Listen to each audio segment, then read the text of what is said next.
Good morning, students. So last time we started with our chapter metals and non-metals. अपनी previous class में हमने discuss किया था कि मेटल्स की फिजिकल प्रॉपर्टीज़ क्या होती हैं, यानी कि purely on the basis of their appearance उनकी प्रॉपर्टीज़ क्या होती हैं, जिसमें हमने डिस्कस किया था दैट मेटल्स आर मेलेबल, यानी कि they can be turn into thin sheets. Metals are ductile, that means they can be turn into thin wires. Metals are sonorous, that means they produce sound when hit. Metals are good conductor of heat and electricity, and metals are hard. And exactly opposite are most of the non-metals. There are exceptions in metals also and non-metals also. For example, mercury is a metal, but it is almost liquid in state. Okay. Same way, metals like sodium and potassium are very soft and can be cut with knife. So there are some exceptions also. Same way, diamond is a non-metal, but it is one of the hardest substances found in the world. Alright, so today I had told you that we will start with chemical properties of metals. Now what are chemical properties actually? Chemical properties का मतलब होता है the change that happens in a material when it undergoes a chemical reaction. यानी कि कोई भी chemical reaction होने पर किसी चीज़ में जो change होता है उसको हम chemical property बोलते हैं. Fine, for example, आपने देखा होगा कि घर में सबसे सिंपल मैं एग्जांपल देती हूँ. आपने देखा होगा मम्मी कई बार अचार डालती हैं, तो जब मम्मी मसाले और ऑयल और विनेगर वगैरह डाल के किसी भी वेजिटेबल या फ्रूट को या किसी भी चीज़ का जिसका अचार डाल रही होती हैं, जब उसको उठाकर रखती हैं तो कुछ दिनों के बाद वो सब्ज़ी सॉफ्ट हो जाती है. वो सब्ज़ी क्यों सॉफ्ट हो जाती है? क्योंकि उसके अंदर जो फर्मेंटेशन होती है उससे उसके ऊपर एक केमिकल रिएक्शन होता है, जिसके कारण जैसी वो पहली दिखती थी वैसी नहीं होती. Okay, and it turns into a pickle. Same way when you set out to make curd, जब आप दही जमाते हैं, दूध को गर्म करके उसके अंदर आप एक दही की चम्मच डालते हैं, and then it creates bacteria in it. So there is a sort of chemical reaction that is happening to that milk because of those bacteria, which changes milk into curd. Okay, so chemical property basically means the change that happens in a material after it undergoes a chemical change. For example, heat of combustion, यानी कि जब आप किसी चीज़ को जलाएंगे तो उसमें से कितनी गर्मी निकलेगी. जैसे जब आप पेट्रोल को जलाते हैं उससे जो गर्मी निकलती है वो जब आप कागज़ को जलाते हैं तो उतनी नहीं कागज़ की जो जलाने की हीट कैपेसिटी होती है वो कम होती है.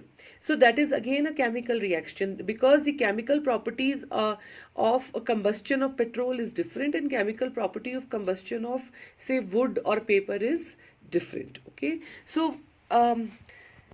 something that happens to a material after it undergoes chemical reaction is what we call chemical property.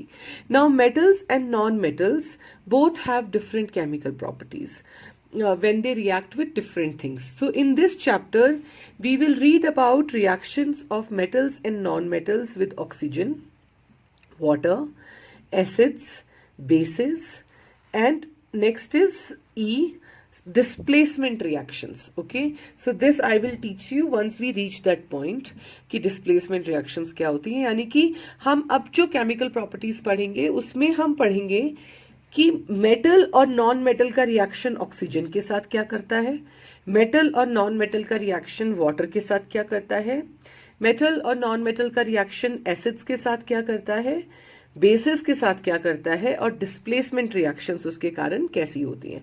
Now to teach you very briefly let me first tell you about acids and bases. बहुत ही simple language में अगर हम पढ़ें, acids वो चीज़ें होती हैं जो कि जैसे अगर आपने देखा होगा, अगर आप नींबू गलती से आपका नींबू का ड्रॉप एक कहीं किसी सरफेस पे डल जाए तो वो जगह वहाँ से वाइट हो जाती है. Okay, that is because a lemon has acid. Okay, same way आपने देखा होगा कि जो टॉयलेट क्लीनिंग सब्सटेंसेस होते हैं, हार्पिक वगैरह होता है, अब तो बैन हो गया है, पहले लोग एसिड यूज़ करते थे बाथरूम साफ़ करने के लिए. वो भी जब हम किसी सरफेस पे डालते हैं तो वहाँ से वो सरफेस साफ़ हो जाता है क्योंकि उसके अंदर एसिडिक प्रॉपर्टीज़ होती है. ऑलराइट, तो एसिड जनरली वो चीज़ें होती हैं जो कि सावर होती हैं, खट्टी होती हैं और जिनके अंदर understand it something similar to say a lemon, okay, और a vinegar, all right. And bases are things which are soapy in nature, जो कि जिसका जो चिकनी होती हैं, जो सोप के जैसी जिनकी प्रॉपर्टीज होती है, ऑल राइट. जो भी चीजें एसिड्स होती है, अगर कोई चीज एसिड है, there is something that we call litmus paper. Litmus paper एक पेपर होता है. तो अगर किसी चीज को हमें चेक करना है कि एसिडिक है कि नहीं है, तो हमें उसके अंदर ब्लू लिटमस पेपर डाल के देखना चाहिए.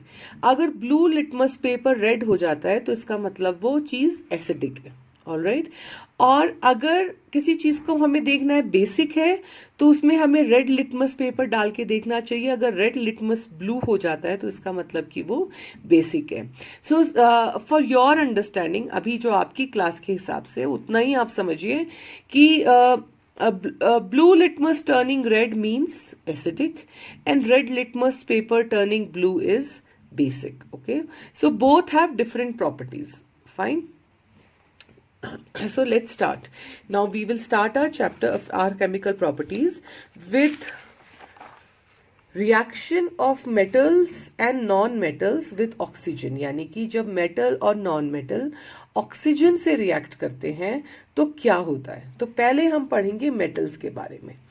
अब मेटल्स जब ऑक्सीजन से रिएक्ट करते हैं, दे प्रोड्यूस मेटल ऑक्साइड. यानी कि मान लीजिए अगर आयरन ने ऑक्सीजन के साथ रिएक्ट किया तो it will produce iron oxide. अगर एल्यूमिनियम ने ऑक्सीजन के साथ रिएक्ट किया तो it will produce aluminium oxide. So they produce metal oxide. Metal oxides are basic in nature.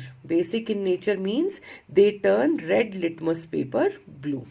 So what happens is when metal gets combined with oxygen, it produces metal oxide which is basic in nature. Okay. तो अब हम कुछ excuse me, अब हम कुछ examples करेंगे. तो पहला एग्जाम्पल है reaction of magnesium with oxygen. तो मैग्नीशियम यानी कि उसका जो केमिकल साइन होता है वो Mg होता है. When it reacts with oxygen, oxygen का केमिकल साइन O2 होता है.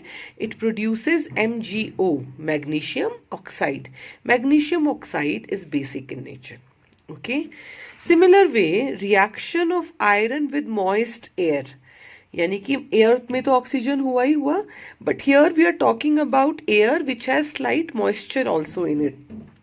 हमें पता है कि एयर के अंदर हमेशा थोड़ा वाटर वेपर होता है. अब at places like Ladakh where we are, there may not be that much of water vapour, but otherwise there is some amount of water vapour produced present in air, जिसके कारण कि एयर में हमेशा एक नमी होती है. तो यहाँ पर हमें बता रहे हैं कि आयरन का रिएक्शन मॉइस्ट एयर यानी कि ऐसी एयर जिसके अंदर वाटर वेपर है उसके साथ होगा तो क्या होगा. So iron is Fe. Iron का केमिकल साइन Fe होता है. इट रिएक्ट्स विद ऑक्सीजन, लेकिन अब उस ऑक्सीजन के साथ साथ क्या है, वाटर वेपर भी प्रेजेंट है. So there is H2O also. That is why I have written air with moisture. तो आपने कभी देखा होगा कि जब कोई लोहे का सामान हवा में रह जाता है या बहुत दिनों तक बाहर रह जाता है, तो आपने उसमें देखा होगा कि उसमें जंग लग जाती है. Okay, let's see here. See, अगर कोई भी लोहे का सामान हवा में रह जाता है, बाहर रह जाता है, तो आप देखेंगे कि उसके अंदर जंग लग जाती है, रस्टिंग जिसको हम कहते हैं. Okay, see this is rusting. So basically this is what, this is reaction of iron with moist air. Iron के साथ जब मॉइस्ट एयर का रिएक्शन हुआ तो जो केमिकल रिएक्शन हुआ उसके कारण ये जंग लग गई. ओके, ये जो येलो येलो है ये जंग है. बेसिकली ये जंग क्या है, chemical name for this rust is iron oxide. Okay, so Hindi में हम इसको देसी भाषा में जंग बोलते हैं, रस्टिंग बोल देते हैं, but the chemical name for the same thing is iron oxide. और आयरन ऑक्साइड क्यों बना, क्योंकि आयरन का ऑक्सीजन के साथ रिएक्शन हुआ. So when a metal reacts with oxygen it produces metal oxide. Here iron reacted with oxygen, so it produces iron oxide, जिसको हम अपनी भाषा में जंग या रस्ट के नाम से जानते हैं. अब अगर आप किसी भी लोहे या किसी भी चीज के ऊपर जो जंग लगी हुई है, अगर आप हल्का सा चाकू से उस जंग को खुरेचेंगे, ओके, और उसको एक पानी के ग्लास में डालेंगे और उसको पानी के ग्लास को अच्छे से शेक करेंगे, फाइन, तो आप उसके बाद अगर आपके पास लिटमस पेपर हो और अगर आप उस पानी के अंदर लिटमस पेपर डालेंगे, so if you will put red litmus paper in that water, you will see that that red litmus paper turns blue. That means this iron oxide is basic in nature. Okay. Next comes reaction of copper with moist air. अब जैसे iron एक metal है, copper भी एक metal है. आपने देखा होगा कि कॉपर का बहुत सारा सामान जब हम कई बार बाहर छोड़ देते हैं तो उसके ऊपर ये हरे हरे रंग की चीज हो जाता है, सेडिमेंटेशन हो जाती है. जैसे आयरन के सामान के ऊपर वो ब्राउन कलर की जंग लगती है, ऐसे कॉपर के ऊपर ये ग्रीन ग्रीन कलर का कॉपर कोरोजन हो जाता है. Okay, this happens because copper is reacting with the air. So what it is producing, what you are seeing is ये जो आपको दिख रहा है green green, this is basically copper hydroxide. Okay, it is produced because copper reacted with air that has water in it. Okay, so that's why hydro, उसके अंदर water भी है और oxide तो है ही है because oxygen से भी react किया है. I'll show you another picture. This is how Statue of Liberty looked when it was first installed. It is made of copper, so it looked yellow. Okay, brownish, जैसे कि copper का colour होता है. This is how it looks now, completely green. Because over all these years, copper has corroded because of reaction with the air. तो ये जो पूरा colour green है, this is basically copper hydroxide. ये क्यों प्रोड्यूस हुआ? Because copper reacted with moist air. Okay, so when copper reacts with water, because हवा के अंदर water vapor है, oxygen, and because there is carbon dioxide also with which it reacts in the air, it produces copper hydroxide and copper carbonate. Okay, ये जो green color की coating हम देख रहे हैं, यही copper hydroxide होती है. एंड अगेन अगर आप कॉपर, ये ग्रीन कलर का जो मटेरियल है जो थोड़ा सा लग आपके घर में अगर कुछ भी कॉपर का यूटेंसिल है, कई बार हमारे घर में दिए होते हैं या कुछ ऐसा होता है, आप उसको कुछ दिन तक बाहर हवा में रखिए और आप देखेंगे कि उसके ऊपर भी ऐसी एक ग्रीन लेयर जमा हो जाएगी. आप इस ग्रीन लेयर को स्क्रैप करके अगेन अगर आप वाटर के अंदर शेक करके उसमें लिटमस पेपर ड्रॉप करेंगे तो आप देखेंगे that it turns red litmus paper blue, which means that copper hydroxide is also basic in nature. So what we have learned so far is that metals react with oxygens to produce their oxides. Okay, and these oxides are all basic in nature. तो चाहे वो iron की rust थी, चाहे वो copper का corrosion था, they are both basic in nature. Basic in nature means bases turn red litmus paper into blue.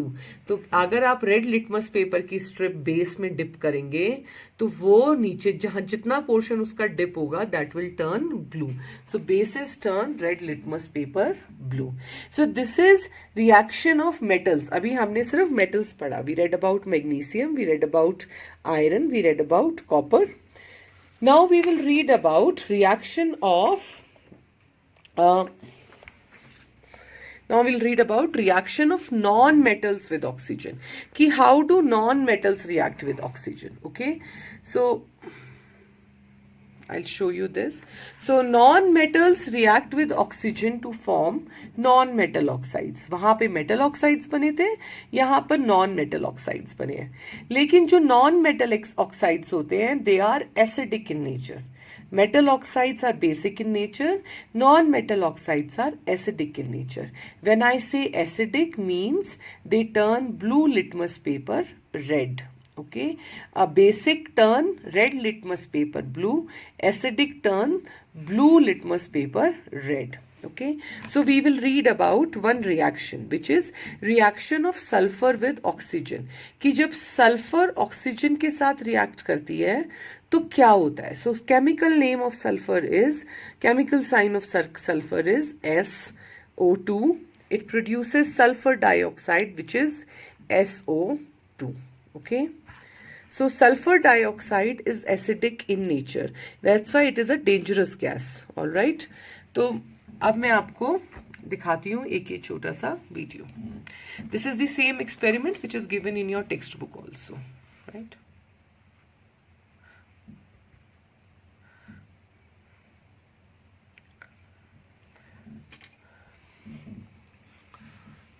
Sulfur burns in pure oxygen with brilliant blue flame producing sulfur dioxide. अब इसके ये he is taking sulfur here. Okay. He will heat up the sulfur. थोड़ी सी sulphur को गर्म करेंगे.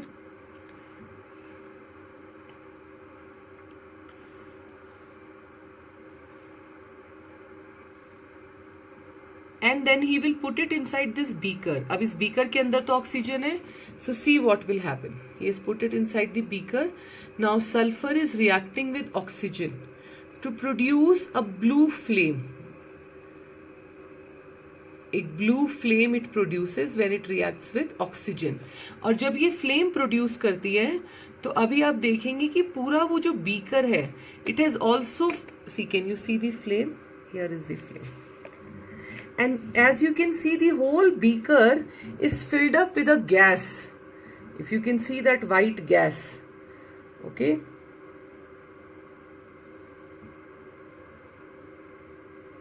So there is so much gas in that beaker, white color ki sulfur dioxide gas.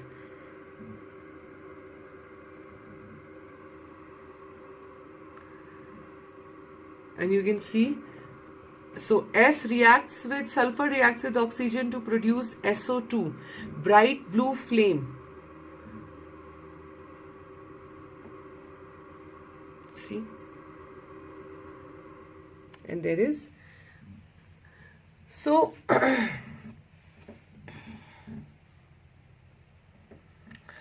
अब ये जो उसके अंदर आपने देखा बीकर के अंदर, अगर हम नेक्स्ट स्टेप करें अपने एक्सपेरिमेंट का, जिसमें हम वो जो सल्फर की चम्मच है बाहर निकाल लें और जल्दी से बीकर के ऊपर ढक्कन लगा दें. ठीक है. और फिर हम क्या करें, बहुत ध्यान से थोड़ा सा ढक्कन खोल के उसके अंदर पानी डालें. फाइन. थोड़ा सा ढक्कन इसलिए ताकि वो जो गैस बनी है वो बाहर रिलीज ना हो. हम थोड़ा सा पानी डालें, उसको अच्छे से बीकर में शेक करें और उस पानी को फिर ग्लास में डाल लें. अगर आप उस पानी को ग्लास में डालेंगे और उसके अंदर ब्लू लिटमस पेपर डालेंगे तो आप देखेंगे कि जो ब्लू लिटमस पेपर है वो रेड हो गया, because sulphur dioxide is acidic in nature. So non-metals produce non-metal oxides. In this experiment we saw that when sulfur reacted with oxygen, it produced sulfur dioxide, and non-metal oxides are acidic in nature, which means they turn blue litmus paper red. Okay. So this is what हमने अभी तक क्या पढ़ा है, हमने reaction of metals and non metals with oxygen पढ़ा. Metals की category में हमने आयरन और कॉपर के बारे में पढ़ा और नॉन मेटल्स की कैटेगरी में हमने सल्फर के बारे में पढ़ा. So metals react with oxygen to produce metal oxides. Non-metals react with oxygen to produce non-metal oxides. Okay, as you can from the beginning. So they metals react with oxygen to produce metal oxides. Non-metals and metal oxides are always basic in nature. That means they turn red litmus paper blue. Non-metals react with oxygen to produce non-metal oxides, and non-metal oxides are always acidic in nature, which means they turn blue litmus paper red. Okay, so this was the reaction with oxygen. Now let's read about reaction of metals and non-metals with water. आज we will do till here only reaction of metals and non-metals with water.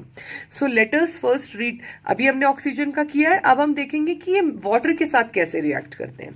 So first is metals. So metals react with water to produce metal hydroxide and hydrogen gas.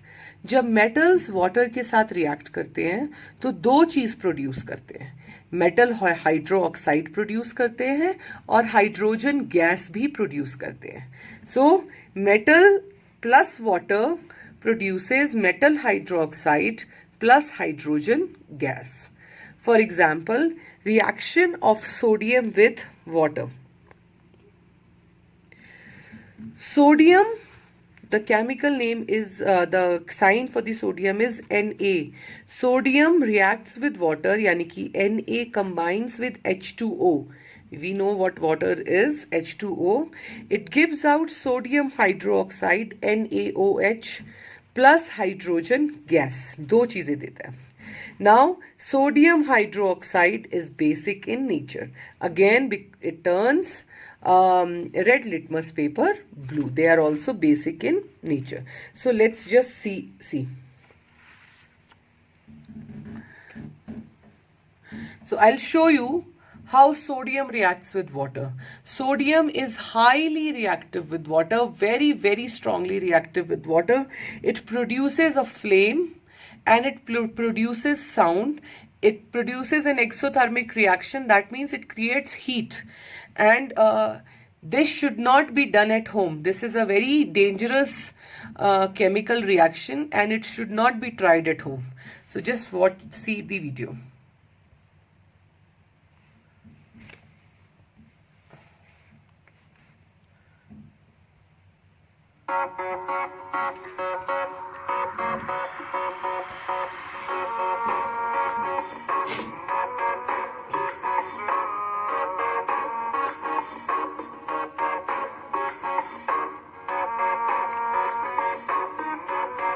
When you mix sodium in water, you get a highly reactive exothermic. Exothermic matlab which produces heat. There is water. Just put sodium and see what will happen.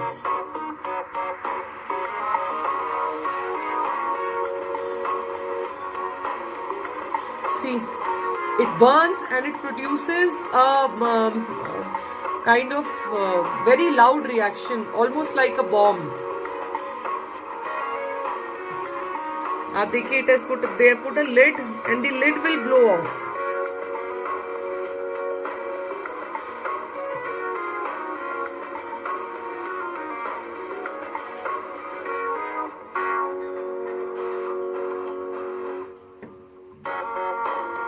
The sodium is highly reactive very reactive with water.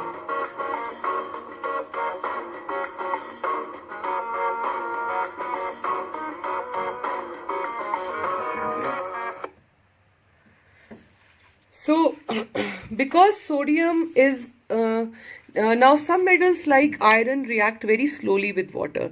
That is why आपने देखा होगा कि पानी या moisture वाली हवा में जब आयरन पड़ा रहता है तो उस पर जंग लगने में थोड़ा टाइम लगता है, because it react slowly with those things. But sodium is a metal which is highly reactive with water.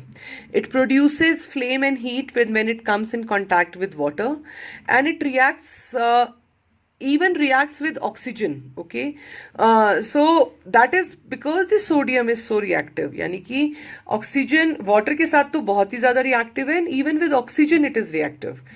It produces an orange flame when it reacts with oxygen. So that is why sodium is always stored in kerosene.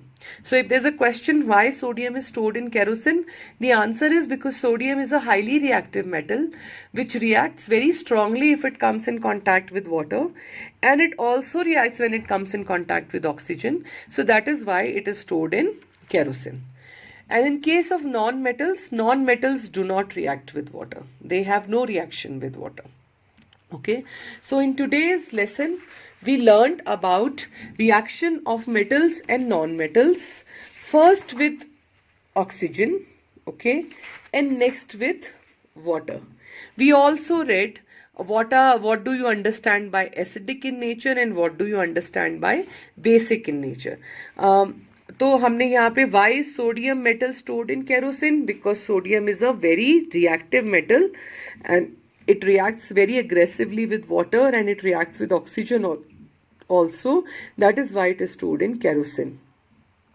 Now next is oxides of metals are basic in nature. We read that. Oxides मतलब जो भी चीज metal बनाते हैं when they react with oxygen, they are called oxides. So we read that they are basic in nature. That means they turn red litmus paper blue. Oxides of dash are acidic in nature. तो क्योंकि metals के basic हैं तो oxides of non-metals are acidic in nature. An acid is a substance which turns blue litmus paper red. Okay, an acid is a substance which turns blue litmus paper red. A base is a substance which turns red litmus paper blue. So what we have done aaj is we have done it till here. Okay, so in our next class we will do reaction with acids, reaction with bases, and hopefully I'll finish the chapter in next class. Displacement of reactions bhi hum karenge, and with that it is a small chapter, so we'll finish this chapter in the next class. Please read whatever we have done it till now. Please write the notes in your notebook, and please go through the videos carefully. If you have any doubt, please come back to me. Thank you.